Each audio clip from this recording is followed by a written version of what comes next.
नमस्कार, मैं हूं आपके साथ ममता रोज और आप देख रहे हैं नंबर 1 इंडिया न्यूज। गुजरात में भारतीय जनता पार्टी के लिए प्रचार कर रहे बॉलीवुड एक्टर परेश रावत बंगालियों को लेकर टिप्पणियों को लेकर विवादों में फंस गए हैं। उन्होंने कहा था कि गुजरात के लोग महंगाई को बर्दाश्त कर लेंगे, लेकिन पड़ोस के बांग्लादेशियों और रोहिंग्याओं को नहीं।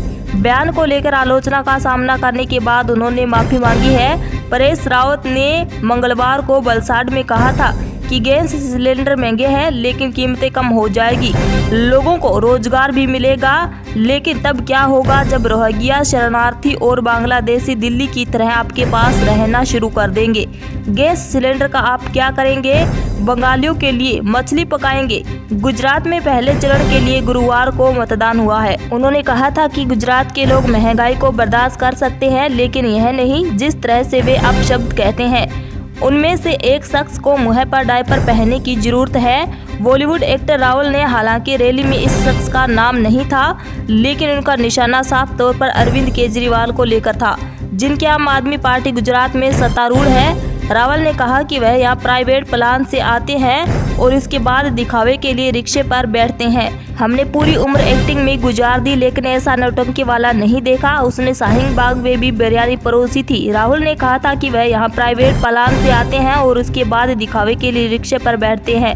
हमने पूरी एक्टिंग उम्र में गुजार दी, लेकिन ऐसा नौटंकी वाला नहीं देखा। उसने शाहीन बाग में भी बिरयानी परोसी थी। परेश रावल के इस बयान को जहां कई लोगों ने बंगालियों के खिलाफ हेटचीट करार दिया, वहीं अन्य इसे रोहिंग्याओं और बंगालियों के खिलाफ माना। और इस मसले पर कई तीखे ट्वीट के बाद परेश रावल ने सुबह माफी वाला पोस्ट करते हुए दावा किया कि उनका आशय अवैध रूप से रह रहे बंगालियों से था। उन्होंने अपने पोस्ट में लिखा कि बेशक मछली मुद्दा नहीं है, क्योंकि गुजराती भी मछली खाते और पकाते हैं, लेकिन बंगाली को लेकर स्पष्ट करना चाहता हूं कि मेरा आशय अवैध बंगालियों से और रोहिंग्याओं से था। इसके बावजूद यदि मैंने आपकी भावनाओं को आहत किया है तो मैं माफी मांगता हूं।